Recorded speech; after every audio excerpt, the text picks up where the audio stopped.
आज तो धूप की एक किरण भी नहीं निकली, पूरे आसमान में बादल छाए हुए हैं, कहीं बारिश ना हो जाए। अक्षिता बाहर रस्सी पर कपड़े फैलाकर आई, अपने छोटे से घर में वापस आ गई जहां धुआं ही धुआं हो रहा था। अनामिका बहू, तुझे कितनी बार बोला है तेल ज्यादा गरम करके बघार मत किया कर। माँ जी, मुझे कुछ काम याद आ गया था। पूरे घर में तेल की धसक फैल गई थी। ये देख अक्षिता को फिर से बाहर आना पड़ा। इस घर में तो एक एक दिन काटना और भी मुश्किल होता जा रहा है। हम पहले इतने छोटे से घर में गुजारा कर रहे हैं, ऊपर से माँ जी अब देवर जी की शादी करना चाहती हैं। ऐसे में तो इस घर में गुजारा करना नामुमकिन हो जाएगा। अक्षिता ये सोचते हुए बाहर खड़ी हुई परेशान हो रही थी कि तभी उसके सिर पर ठंडी ठंडी पानी की बूंदें आकर गिरने लगी, जिससे वो अपनी सोच से बाहर आई और उसने देखा कि सामने रस्सी पर फैले कपड़े बारिश में भीगने लगे। अरे नहीं, मैंने अभी ये सारे कपड़े धोए थे। अक्षिता जल्दी से सारे कपड़े उतार के घर में आई। सत्यानाश, तुम दोनों का ध्यान किधर रहता है? हाँ, एक ने पूरे घर में धसक फैला दी और दूसरे ने सारे धुले कपड़े भिगो दिए। माँ जी, अचानक ही बारिश शुरू हो गई, इतने मैंने कपड़े उतारे, इतने में कपड़े गीले हो गए। तो अब खड़ी खड़ी मेरा मुंह क्या देख रही है? हाँ, रस्सी बांध और इन्हें घर में ही फैला। हे भगवान, अब इस चूहे के बिल जैसे घर में अगर इसने कपड़े फैला दिए तो निकलना बढ़ना भी मुश्किल हो जाएगा। और तू खड़ी खड़ी क्या सोच रही है अनामिका बहू? चल जल्दी से अक्षिता बहू की कपड़े फैलाने में मदद कर।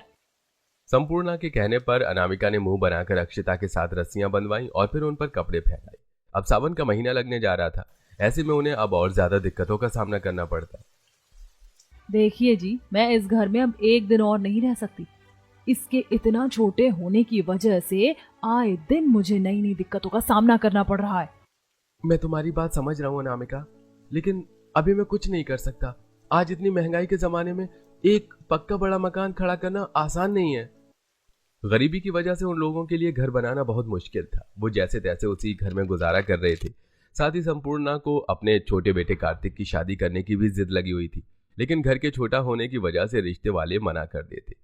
कार्तिक के अब तक 3 रिश्ते टूट चुके थे, वो भी सिर्फ घर की वजह से। माँ जी, हमें अभी देवर जी की शादी के बारे में नहीं सोचना चाहिए। जब तक हमें एक बड़ा सही घर नहीं मिल जाता तब तक हमें इस सिलसिले को बंद करना होगा। अब तू मुझे बताएगी कि मुझे क्या करना चाहिए और क्या नहीं? मुझे जो करना होगा मैं करके रहूंगी और मुझे कोई नहीं रोक सकता।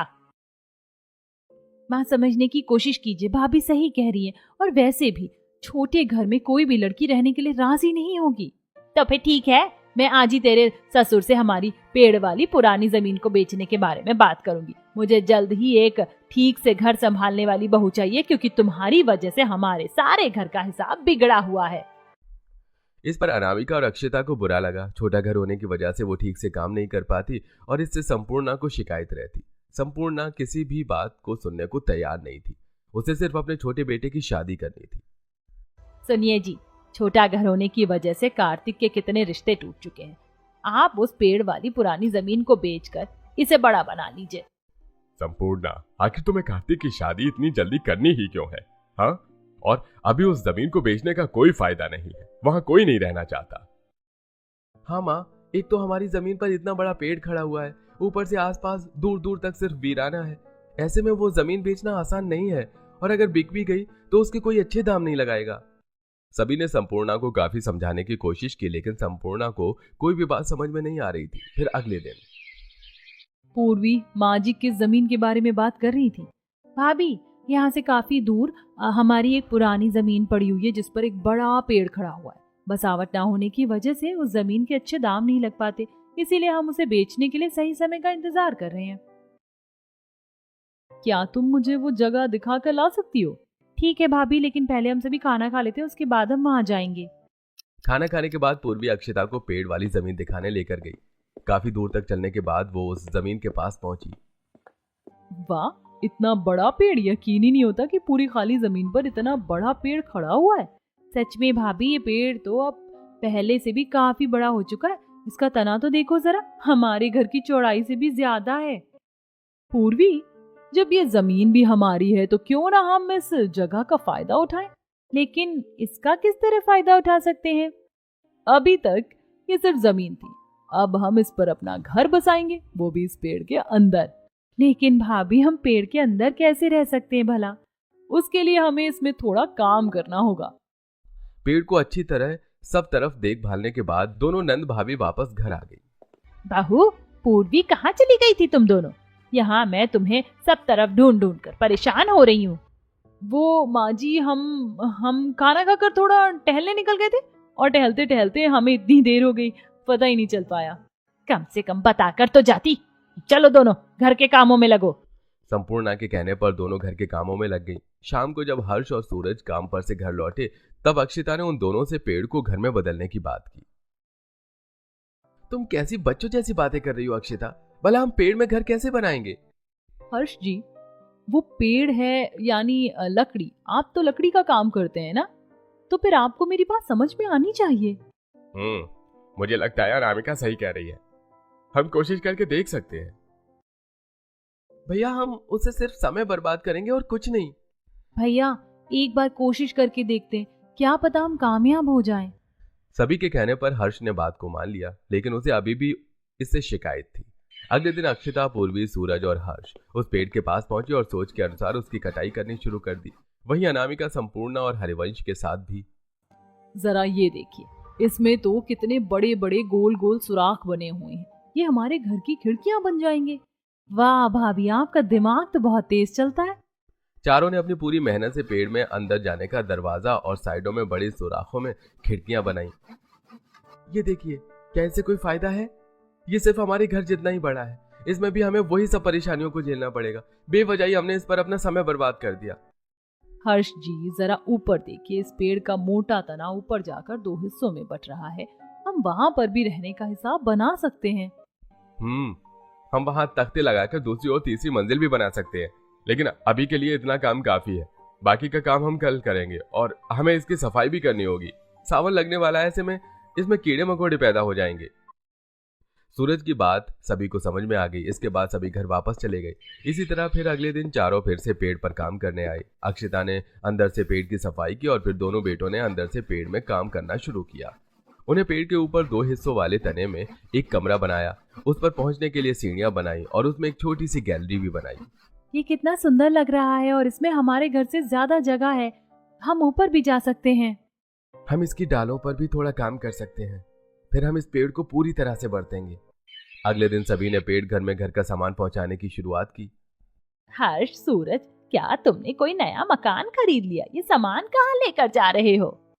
हाँ माँ, हमने खुद एक मकान बनाया है। सामान पहुंचाने के बाद हम वहीं रहेंगे। घर में ज्यादा सामान न होने की वजह से सभी ने एक ही दिन में सामान पहुंचा लिया और फिर दोनों बहुएं संपूर्णा और हरिवंश को पेड़ घर तक लेकर गई। अरे, तुमने तो हमारे पुराने पेड़ में ही घर बना डाला। ये तो तुमने सच में कमाल ही कर दिया। क्या बकवास है ये, पेड़ में घर? भला आप कोई आदिवासी हैं क्या? माँ, एक बार अंदर चलकर फिर बताना। खूब मनाने के बाद संपूर्णा पेड़ घर में जाने के लिए राजी हो गई। अंदर जाने के बाद उसे पेड़ के असली आकार और उसमें की गई कारीगरी का पता चला। तुम चारों ने तो इसमें बहुत मेहनत की है। आखिर तुमने कौन से समय में ये सब कर लिया? माँ, काम मुश्किल था, लेकिन सबके एक साथ मिलकर करने से हो गया। इसके बाद तीनों बेटों ने मिलकर एक बैटरी का इंतजाम किया, जिससे पेड़ घर में लाइट लगाकर उन्होंने उजाला किया।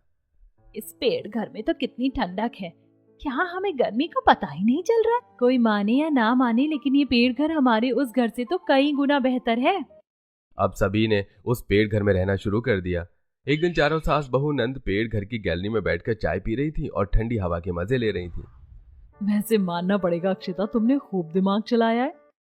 भाभी जी, परिवार के लिए इस तरह दिमाग चलाना पड़ता है। चारों बैठी हुई बातें ही कर रही थी कि तभी तेज बारिश शुरू हो गई। सर पर इतने घने पत्तों की छत होने की वजह से हम पर बारिश की एक बूंद भी नहीं गिर रही है।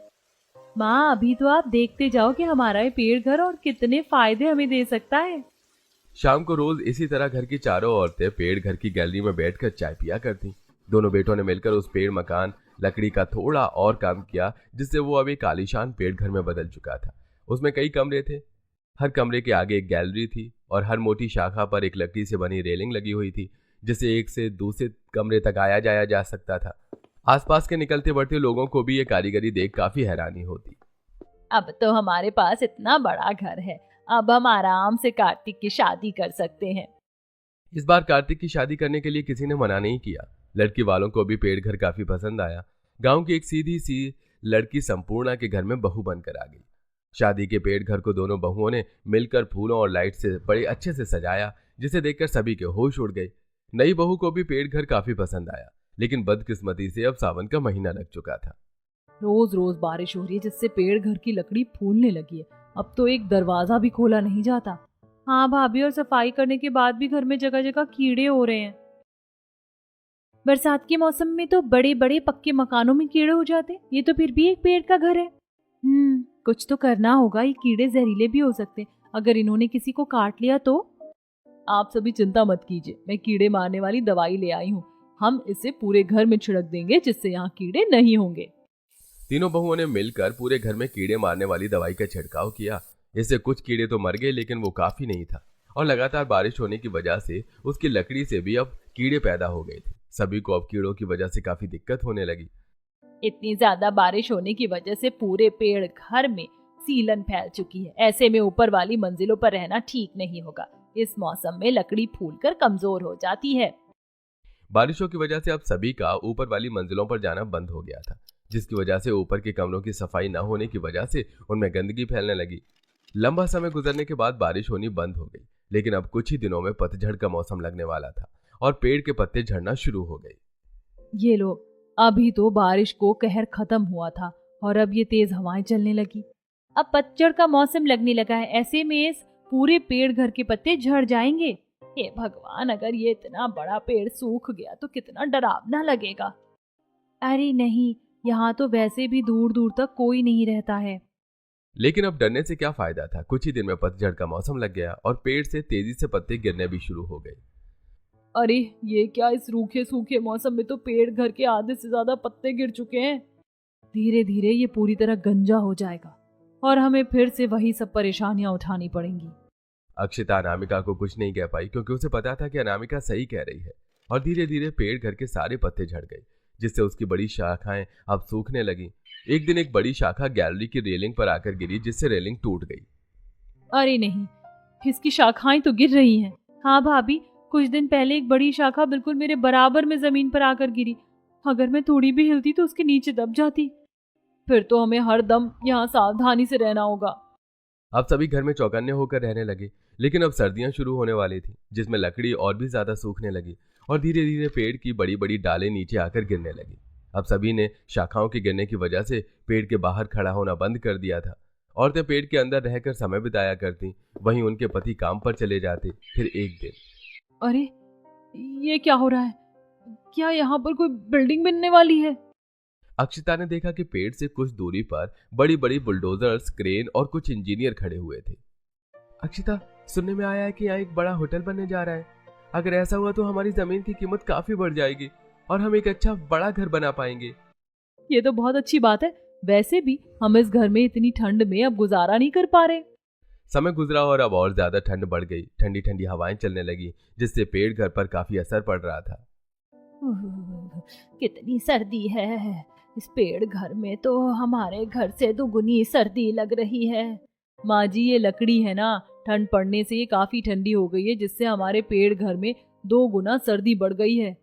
भाभी, इन खिड़कियों से भी बहुत ठंडी हवा आती है और पेड़ में जगह जगह झिर्रियां हैं जिनसे हवा पार होती रहती है।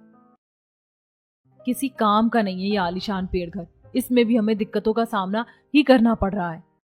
भाभी, हर्ष जी ने बताया है कि यहाँ से कुछ ही दूरी पर एक होटल बनने जा रहा है, जिससे हमारी जमीन के दाम बढ़ सकते हैं। अगर ऐसा हुआ तो हम अपने उसी एक मंजिला छोटे मकान को बड़ा कर लेंगे। क्या सच में? लेकिन उसमें तो बहुत समय लग जाएगा। तब तक के लिए हमें इसमें ही गुजारा करना पड़ेगा। जनवरी की ठंड में पूरा परिवार किसी तरह पेड़ घर में समय गुजार रहा था।